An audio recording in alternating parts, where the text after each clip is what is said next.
Good evening and welcome to the program. It's the Desk on Global Television. Today is the 8th day of August 2024, and we're in with a big shout as we look at a very topical issues making the rounds across the globe. And today's edition is not different as we'll be taking you across different divides of the world, from London, where the London riot is one of the talking points on today's edition of the program. We'll also be casting our searchlight on the national issues in Nigeria as the hunger protest, the fallout, aftermath is still being discussed as it loses steam as the DSS grills 7 foreigners as regards the hoisting of foreign flags during that protest. So it's going to be one of the talking points on today's edition of the program, The Desk. We'll also be looking at other issues that concerns Mustafa is talking this evening on The Desk. Yes, he says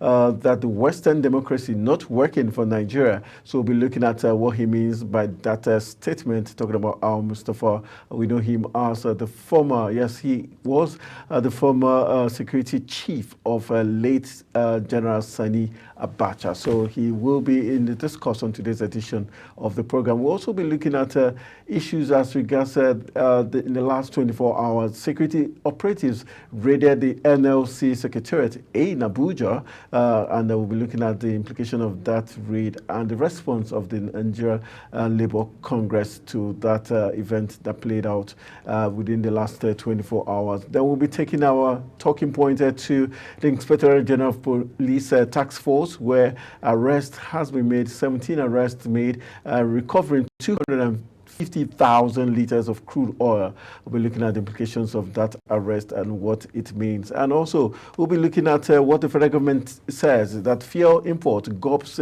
2 trillion naira monthly. And that's even with the federal government saying subsidy has been removed. And we still pay up to 2 trillion naira monthly. A very disturbing occurrence. So we'll be looking at what Mr. President and his cabinet is doing to that effect. These and other stories is what we'll be looking at on today's edition of the program, The Desk. And I've got in the live studios the CEO of Foundation Culture for Peace Foundation, in the person of Farouk Aka Olisa. He is my guest on today's edition. Hopefully we'll be joined also by Ukpa Benson, who is the spokesperson of the Nigerian Labour Congress. We're expecting him to join us in the live studio. Likewise, Olugbenga George, an ace journalist. We expect these two gentlemen to join us in the course of the program. Farouk, nice to have you in the studios. It's a pleasure, Mr. Anthony. All right, let's begin our discourse from the global scene, where it's very interesting that just as we have protests going on in Nigeria, same is playing out in the UK. And but this time, the British High Commissioner to Nigeria, talking about Richard Montgomery, has assured Nigerian in diaspora in the United Kingdom that their safety is paramount and they're going to be safe. Looking at the protests going on, which has turned violent after 3 children or girls were murdered in the UK. Looking at it, are you apprehensive that this protest that's turned violent, especially with some UK persons saying immigrants have taken over their jobs, they might start focusing on the blacks? All right, Mr. Tony, I think first of all, we need to look at multipolar reality of a new world order that is actually the ripple effect of what we are seeing around the globe. The issue that has to do with the ongoing protests, not just in the United Kingdom, but also in Nigeria, Bangladesh, and all over the places, you will find out there is a dynamic shift in the global order, which an urgent intervention need to be taken. Otherwise, these things escalate to something that will be termed as third global war. All right. The British Prime Minister is assuring Nigerians that they're going to be safe in their country, has done well in doing that, because if you recall recently, the Minister of Foreign Affairs in Nigeria also convened the diplomatic communities in Nigeria here to assure them of their safety and also try to advise them and encourage them to uphold the principles of democracy following the ongoing crisis in Nigeria. And there's some speculations that there's some external interest and there's some kind of emerging external invasion. So just like I said, we need to begin to look at this from a more critical point of view. What is actually going on around the world? This new prime minister was just elected, and we think that it's going to bring more succor and have the buy-in and the trust of the people. But and the issue around the immigrant is also bordered around the global insecurity, because even all the United Nations conventions on human rights guarantees these people the freedom of moving from one country to the other, and there's a lot of UN conventions as well that have also guaranteed the rights, the right for people who are displaced, to be sheltered and welcomed. So if the Brits at this point begin to speculate that these immigrants are taking over their job, I don't think it's the right speculation at this point, because them too, they need that support, because we can see what is going on in the Middle East. A lot of families have been displaced, and they only found their refuge in any country they can find that kind of support. Well, still talking about the unrest in the UK, we've seen how the government had steadied about 1,000 specialized PDs to handle the protests across the UK, where there are going to be 30 locations for the protest. We didn't see the government coming out threatening the citizenry, saying it was going to be violent, even when it has already even turned violent. But if you compare with the posture of the Nigerian government, even before the hashtag End Bad Government started, where there was some subtle way of intimidation by the Nigerian government and the security agencies, looking at it, what can you deduce from these two different climes? Well, I think we should be looking at the maturity of our democracies, Nigeria compared to the United Kingdom or United States of America. You can find out that the level of their maturity in terms of the way they handle their democracy is quite different from the way we operate here. And also the rights of the people, because democracy is a tool that guarantees people freedom. And if that democracy needs to be upheld at every point in time, it should be in the body and the message of the language of the government to always communicate that. So if you have a situation whereby there are uprising in the state, there is misunderstanding and there is catastrophe, it is in the language of the government to ensure that nobody is being denied access to freedom of expression. That is number one, without ensuring adequate security. So unlike in Nigeria here, where we have a lot of issues to deal with, not just in our democratic system, but also in people's way of life, how people can actually take responsibility for inciting menace when they see or taking undue advantage of a situation.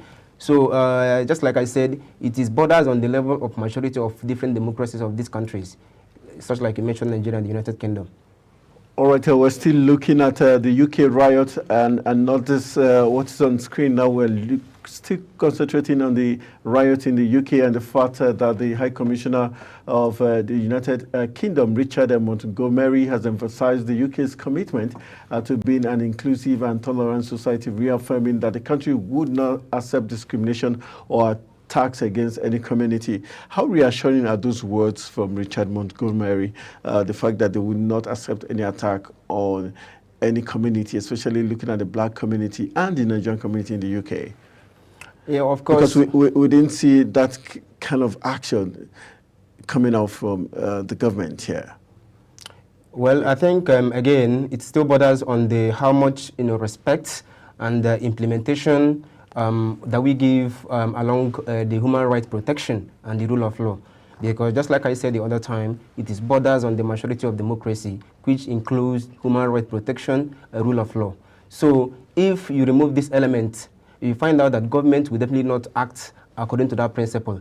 So the difference between our country and Nigeria is because we have a lot of issues to deal with around ethnicity, religion, and of course other issues bordering on a social economic divide. So like the class struggle and all of that. Unlike in the UK, you still have some element of rule of law, human rights protection in the way they implement their policies, in the way they ensure the safety and protection of the citizens, especially in the time of turmoil like this. But in Nigeria, you can always have these kind of issues where people are already divided along lines. So even if government have a good intention of doing so, we would definitely have an issue arising from people of interest coming in between the lines. And what you have when you have that position is that people are going to hijack what seems to be a peaceful protest or a peaceful demonstration, and of course begin to turn it into something else. And of course, if you look at also The security agencies, that's where my concern is. The fact that the security agencies seem to be neutral there and not using force to manage the protest, unlike what we see here, the use of force, even the posture of the security apparatus going around the Federal Capital Territory. You see them tying red armbands like it's war, like signifying danger, like battle ready, like blood tested. Is that fair enough? You know, if a society is built first of all on humanity and empathy, you will hardly have that situation where people can just, regardless of your position, whether you are in military or you're a civilian, then you have the courage to pull a trigger just to take a life. I mean, what happened in Zaria? Do you understand? So this thing should be the last option when you think things are not going out of control. And you must do that within the limit of law. Do you understand? So that you are a security force or operators that being stand on the field to ensure the protection of properties and lives as long as this demonstration is concerned, you should be wary of how you conduct yourself. There is no a point where you can now begin to have issues like accidental discharge or intentional discharge of bullets on armed citizens. All right. So if a society is not built on these principles of humanity and empathy, even without the laws, you should know that we are all human beings. That if someone is actually doing the wrong thing, you should be able to project peace first ahead of violence. Because when you as a police officer lost that control and you find yourself in a situation whereby you are not shooting at protesters, which is yet uncalled for, it is questionable. All right. And of course, when you are making comparison with the United Kingdom and Nigeria, the difference is clear. You will have different categories of citizens in these two countries, especially when you look at socio-economic dynamics. We have people, a segment of population here, more and more people are plunged into poverty. And when you have a situation like this, that we have this kind of ongoing demonstration, it will definitely turn violence. But the reason why the security agencies are there is to put a kind of measures that deter this kind of thing going out of control.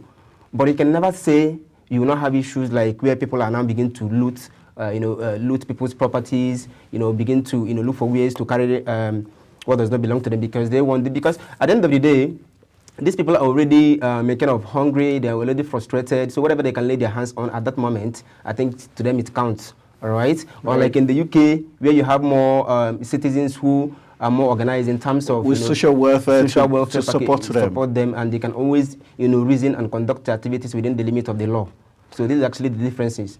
All right, let's move on to the next talking point. In case you're just joining us, you're watching The Desk on Global Television, and we're looking at silent issues making the rounds across the globe and on the national level. Let's come back home where we're looking at the hunger protests, and it's like it's been said, it's losing steam. The hunger protests, which rocked the country, especially the northern part, from last Thursday, appears to have lost their steam following the police crackdown on the organizers and protesters, many of whom had been detained. Some of the hashtag #EndBadGovernance protest leaders have also gone underground and switched off their phones as the Department of State Services took custody of 7 Polish nationals arrested for waving Russian flags during the demonstration in Kano. DSS spokesman Peter Afunanya confirmed the arrest on Wednesday while explaining that the action was part of routine security enforcement rather than targeted effort against the Polish nationals. The protest, which gained momentum in cities such as Kano, Gombe, Abuja, Borno, Niger, Kebbi, and other northern towns were marked with escalating violence. Let's look at the fact that 7 Polish nationals were arrested. And we saw that the flag that was hoisted wasn't Polish flags, they were Russian flags. How do you see this panning out in terms of diplomatic row between Nigeria and Poland? I think this should be on the part of security agencies an ongoing investigation, because in as much as the diplomatic community of Russia, by Ambassador of Russia in Nigeria, has actually openly denied that Russia has no interest in the ongoing crisis in Nigeria. Okay, of course, the flag that was being raised by these young people during this demonstration is a Russian flag. So if at this point the Department of State Services have gone to arrest 7 Polish nationals, I don't know how they get their own intelligence and what actually, that's why I say it could be an ongoing demonstration. But the takeaway here in all these things going on right now is for the government of Nigeria to sit back and look at go back to the drawing board again and look at what actually have gone wrong, because ideally it is a crack wall that invites lizard. Sure. Okay, we know that the global politics is built around interest. And of course, Nigeria is not exempted, as a country with, vast natural and mineral resources. Yeah. So whenever you see this kind of, national issues and this kind of national uprising going at a manner that is, becoming unacceptable. So we are not saying yet there is a foreign interest or a kind of any approach towards some sort of foreign invasion of Nigeria, as widely speculated. Do you think it's a tactical way, or the antics of the government to try to diffuse attention from the key matter, which is the fact that Nigerians are hungry, there's a high cost of living, a poor electoral process, insecurity in the land? Do you think the government was being tactical by spotting that and measuring on flags being hoisted, Russian flags being hoisted, and now fast forward 48 hours later, they're telling us 7 Polish nationals have been arrested? And why would it be Polish nationals as against Russian flags? Is there something, is there a missing point somewhere? So that is again, we make you to understand the situations that we are dealing with. And of course, if government on their part are not being sincere on how they approach the matter, there's no need to play fast one on the citizens, because we are dealing with the reality on ground here, looking at the state of nation. Yeah, all right. Yeah. So which is the drive for this demonstration, resulting from poor standard of living of Nigerians. Recall that even before the protest began, the government tried everything they could to prevent it. Yes, because they believe that for so many reasons, it is not just about hunger, but the implications, which also include the violence that we saw in some states. So this is actually one of the major concerns of the government, that yes, we agree that it is the right of the people to demonstrate to demonstrate what they feel about the governance, the kind of governance they receive. But then that the government is cautioning, through every means possible, using the security agencies, using the student union, using the stakeholders, using the religious leaders, try to, proactively curtail what we see today as an implication of what has been tagged from peaceful to violence protest. All right. Then, having said that, you will agree with me that this thing is like a natural effect, the way I see it. At the point that the government... No, for the government not to agree that it's a natural effect. Rather, they also termed it that it's politically motivated. And now some other people are now saying that there is directed towards a regime change. Doesn't that show us the insensitivity of the government, that probably they still do not agree that Nigerians are suffering, for them to just easily want to term it a different name just to divert from the key issues? And probably did that affect the president's speech, not addressing the matter? That president's speech, you see, has been widely criticized, because a lot of people believe that the message is scanty, that they are looking at actionable points. When you talk about actionable points, you look at the demands of the people and look at the reality of that demand. Of course, some of those demands could be met on a very short term, while some of those demands need sometimes to, to be effected. All right, but President coming on, to, of course, kind of giving back, some of this speech has made before. If you listen to him during the time when he made a speech during the Democracy Day, these are some of the interventions that government have already outlined in the past. Which were yet to see in full glare. Do you understand CNG gas? What they believe? Yes, CNG gas, and other student loan and what have you. Do you understand? But the reality on ground now, people are demanding to hear something from President like, now we are buying fuel at almost 1,000 and it's not even available. All right, what are you prepared to do at immediate time, at least to reduce the cost of fuel? Even if we expect that government should be able to, that Mr. President should seize that moment to even tell us the state of affairs of the NNPC. Do you understand? What is the state? We have four refineries in this country, and none of them is working as we speak. Do you agree with the school of thought that believes the government do not have immediate solutions to the problems? That's why what they wanted to do was to use the security apparatus to cow Nigerians. And right now we are seeing them hunt down the protesters, the leaders, the conveners of the protests. Unlike what we see in the UK, the UK is not asking for who are the leaders of the protesters. Rather, they're looking at providing solutions to the cries of the people. Is there a difference there? There is a huge difference.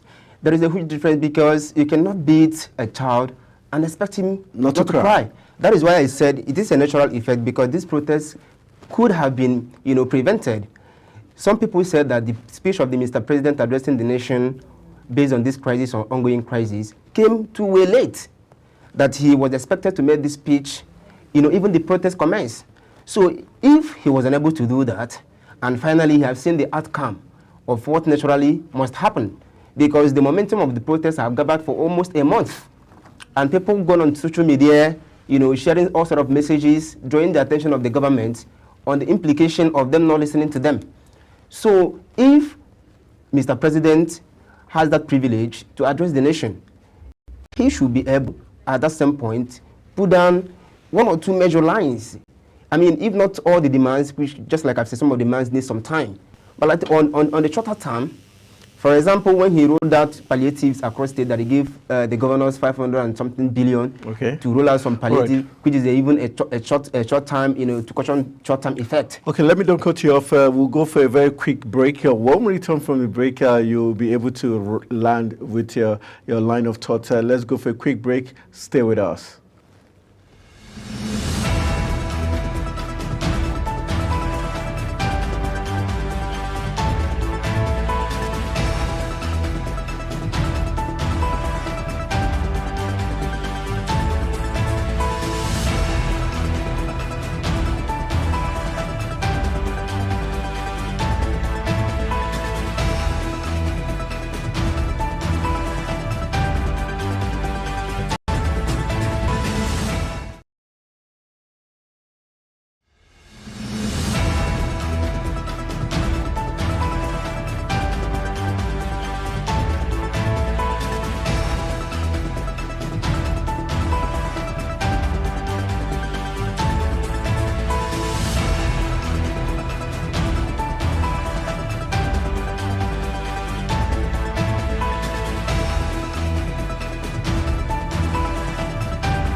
Right, welcome back from the break. You're still watching the Desk on Global Television, and we're still looking at very key issues making the rounds. We're moving on to the next talking point as we look at the Western democracy, the kicker not working for Nigeria.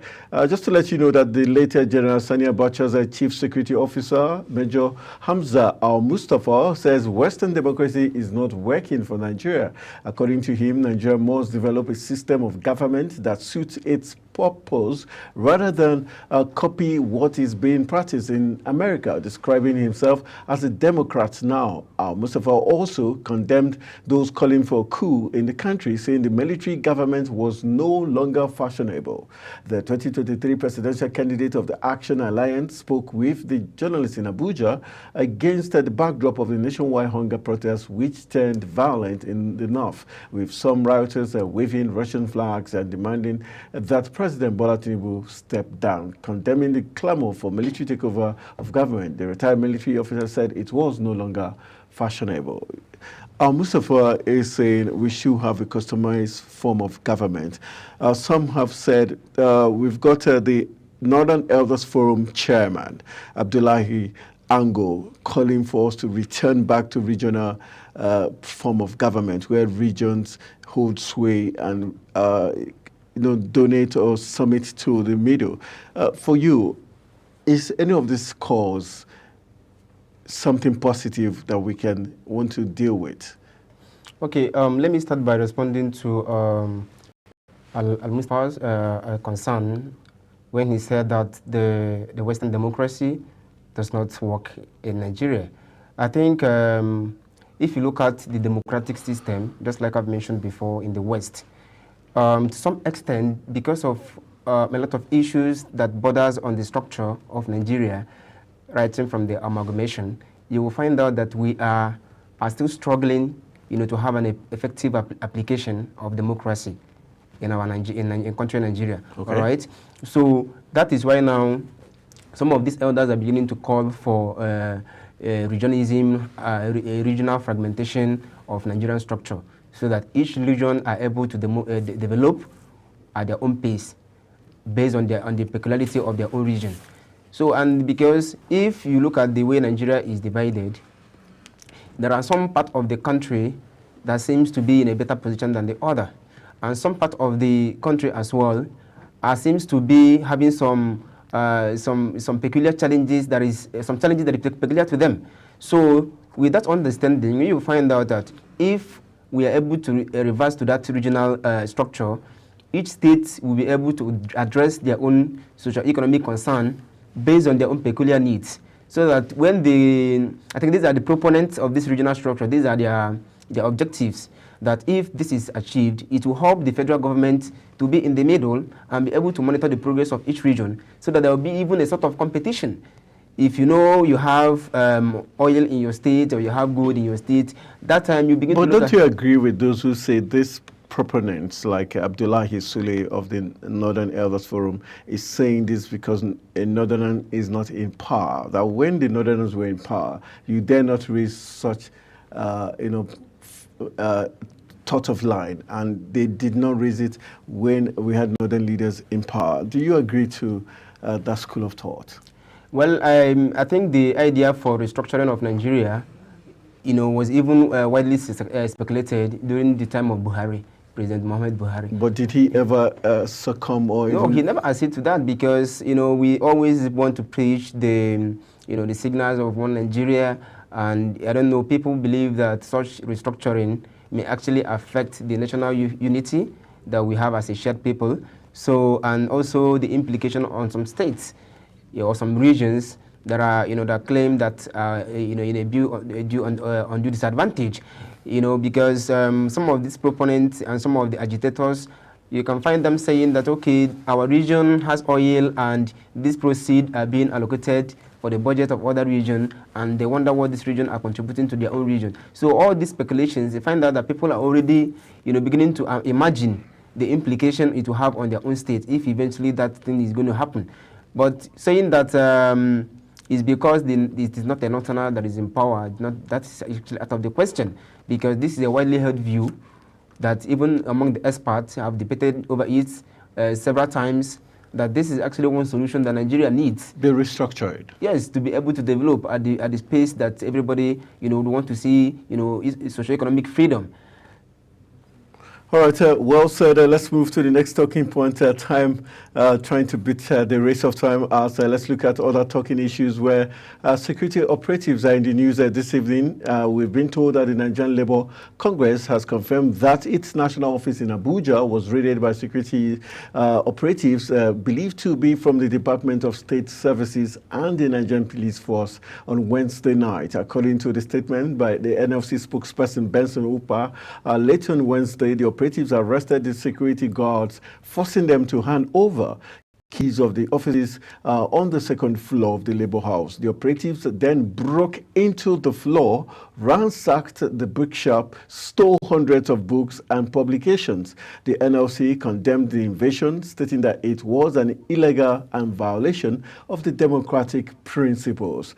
How strong is this condemnable is this action by the DSS? We're talking about arresting the security guard in that premises, forcing them to hand over the keys of the offices, breaking into the offices, according to the NLC, stealing books and publications.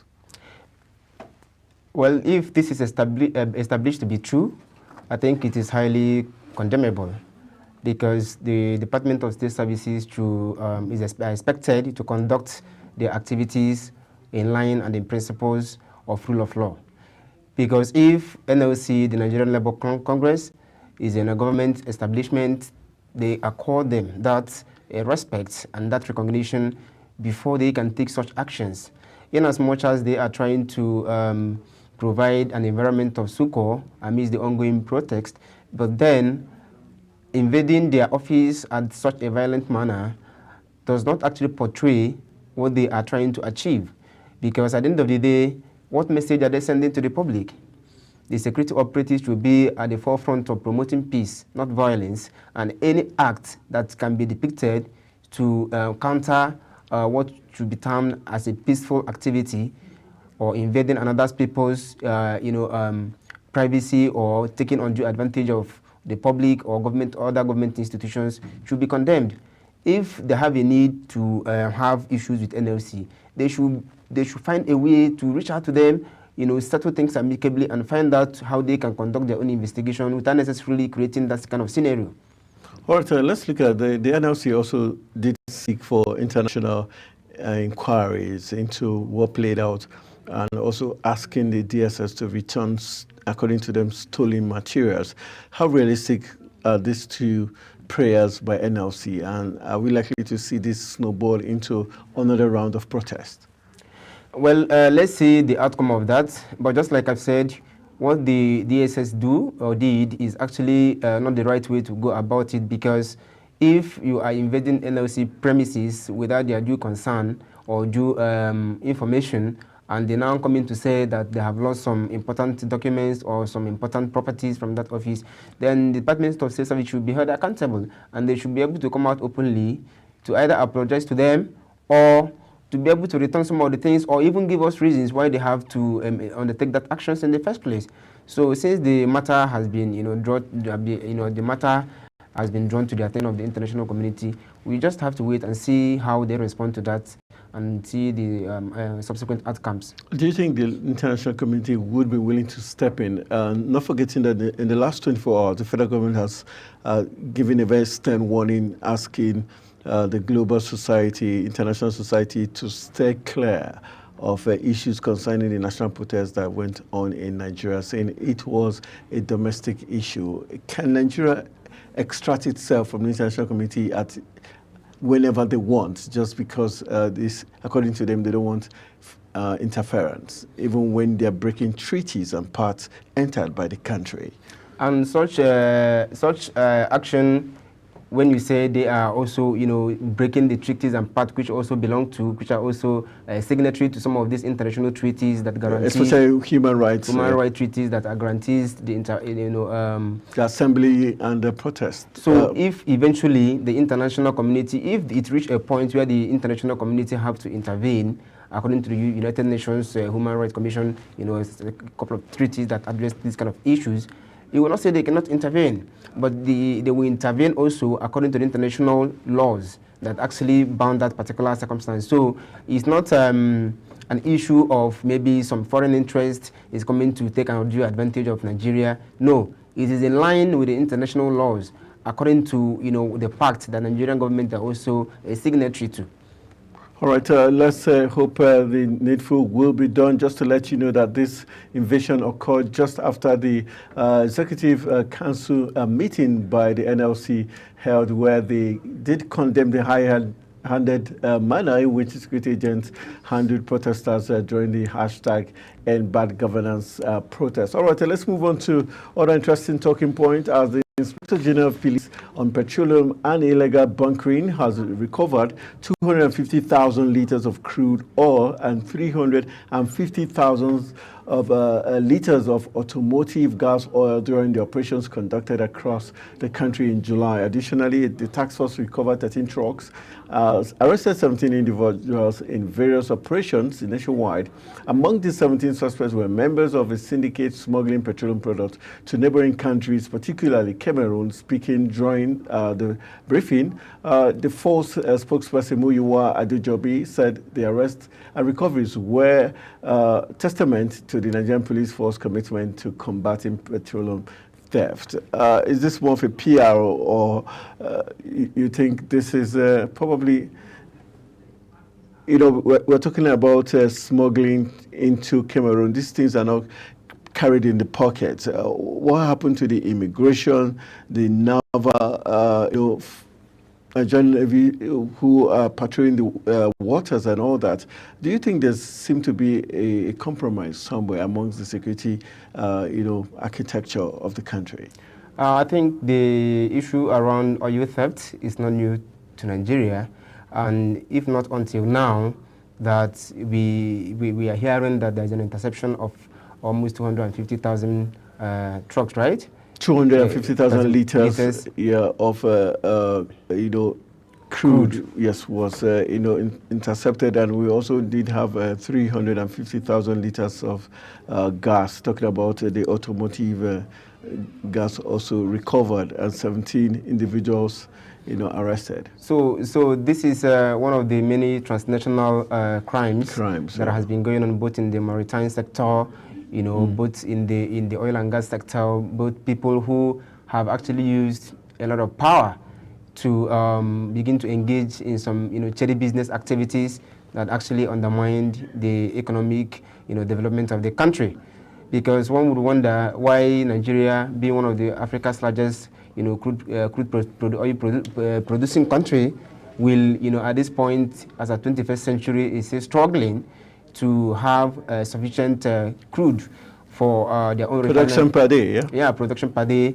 And if not that this system needs to totally be overhauled, we'll continue to see this kind of situation. Otherwise, we have to commend the security agencies. If you are saying how manage such amount of crude have its way out of the country, you can also as well that the time they confiscated about 13 containers of arms that find its way from the neighboring country to Nigeria, we'll be wondering where are the security agencies. So it is now their responsibility to upscale their workforce, upscale their approach towards combating this kind of crime, because Nigeria cannot at this stage continues to suffer because of lack of petrol, and some other elements are hiding under some sophisticated powers or some sophisticated connections, and they are engaging in this kind of malpractices. So these are some of the things when we talk about security, national security, these are some of the critical areas that the government needs to pay attention to.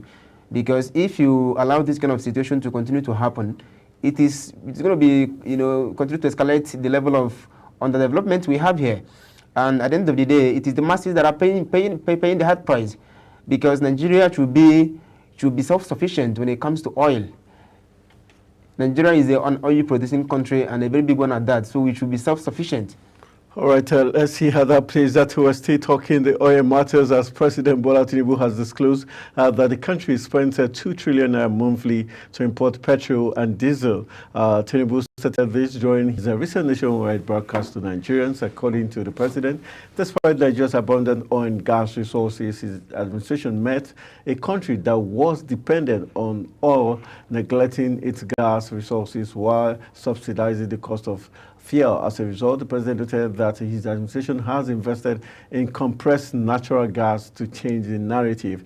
Tinubu, this is very interesting. This is what he keeps harping on. But we're yet to see this compressed natural gas in full flow. We're yet to see the buses they promised Nigerians. We're yet to see the fuel stations that would be converted to compressed natural gas. Is this just lip service they're paying to all these policies, promises, and words when you say 2 trillion naira is expended every month for fuel importation. And how does this sit well? Yeah, of course, one of the major issues that led to this ongoing protest is the fact that the cost of fuel is very high, that an average person is struggling to afford a liter of fuel. So it makes the cost of transportation go off the roof, because you can imagine going to a filling station with 20,000 naira only to be able to get 20 liters, as the case may be. So a lot of people have parked their vehicles. There is a shortage of cars and buses on the road.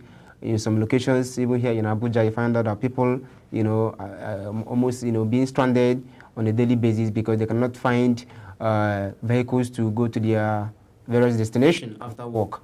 And the available buses in town, they collect exorbitant fees for their trip. So at this point, if the federal government is investing in these CNG buses, it should be an initiative that should be given a very fast implementation and rollout, because people cannot wait. That is the measurable impacts that people expect to see when President Tinubu was making his speech, because people will expect, okay, you are now trying to provide alternatives to reduce the cost of or the burden of transportation on the masses. Are you now telling us that this CNG bus will be swung into action within a shortest period of time? Give us your timeline that you're working on so that we know what we are expecting. But the president, I'm not sure he was able to give a clear picture of, comprehensive information about this project and how it can benefit the people within a shortest period of time.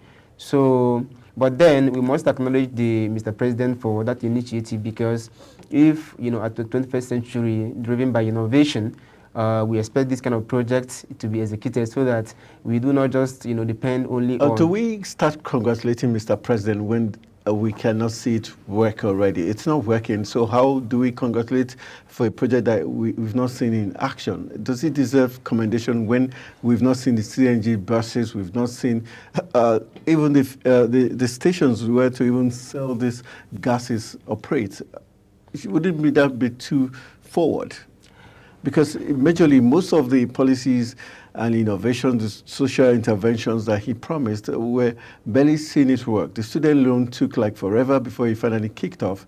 And even when he kicked off, after 2 months, there was a halt somewhere in between the line. I think the government today must have felt the pressure, and the message is clear to them. So it is now left for them, especially when now they are suspicious of what next that may happen, that they believe that some opposition are trying to utilize this opportunity or this medium to take over the government. So if they have any policies that they think it will work in the interest of the masses, it is time for them to fast track whatever implementation process they have outlined. We are not saying that, okay, most of these initiatives we just come on board within a couple of days and all of that. But if you are saying that, okay, you're already working on this thing, give us a timeline so we can hold you accountable. Of course, these projects are being designed by experts. You should be able to give Nigerian details. How many buses are we, CNG buses are we expecting in Abuja or per state?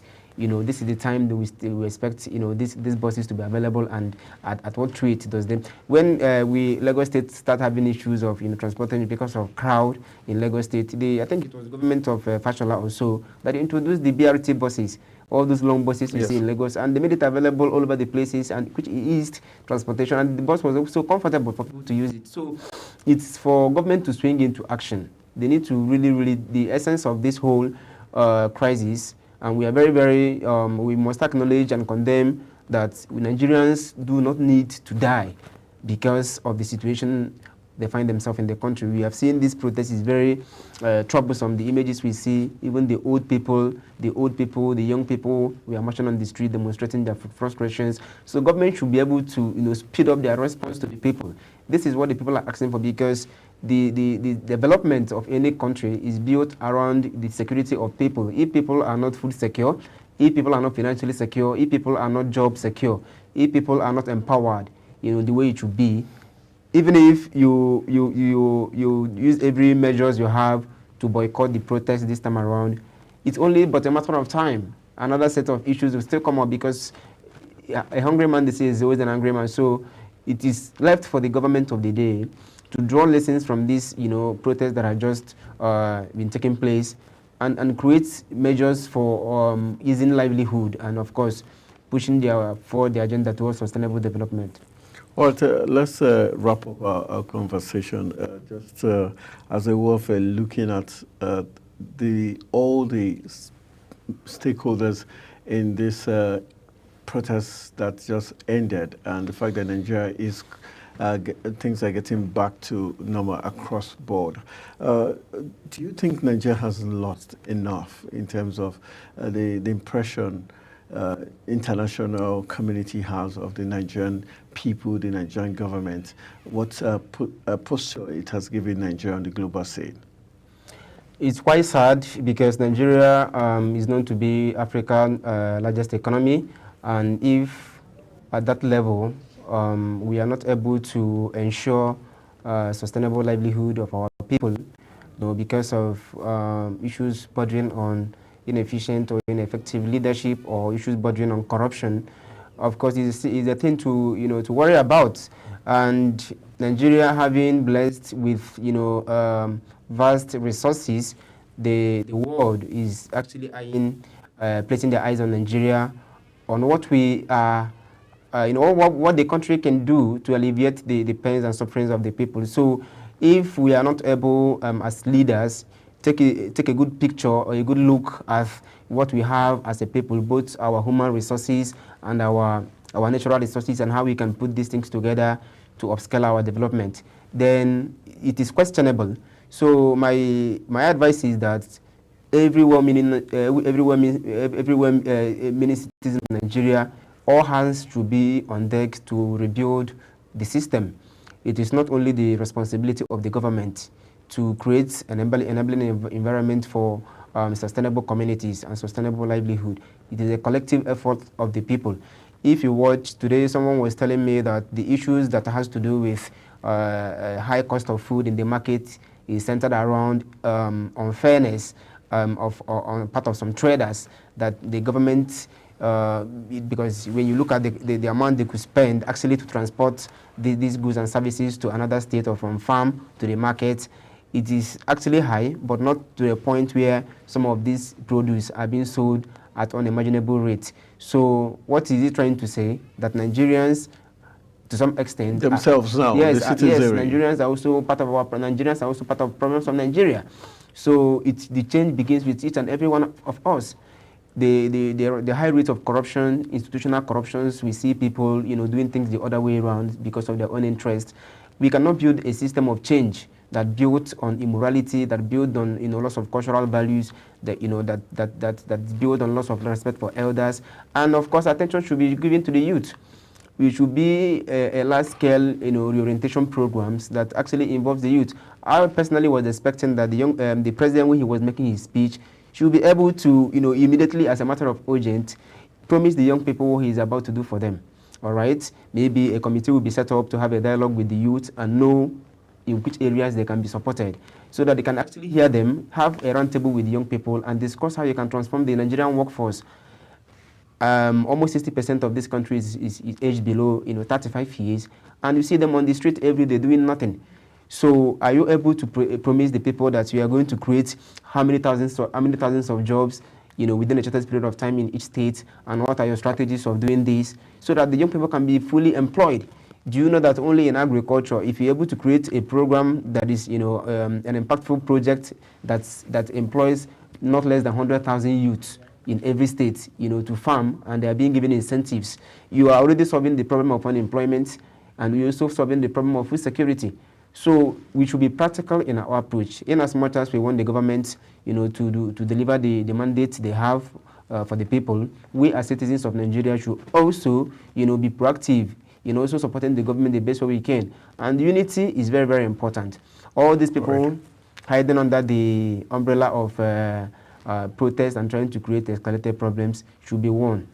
All right, so well said. That's what we're going to call it a day on today's program, The Desk. I want to say a big thank you to the founder of Culture for Peace Foundation and the person of Farouk Aka Olisa joining me in the live studios to x-ray all the talking points from a riot in London down to the end of the hashtag and bad governance in Nigeria and other issues that we looked at on today's edition of the program. My name is Anthony Momodu saying thank you for always being part of The Desk. Good evening.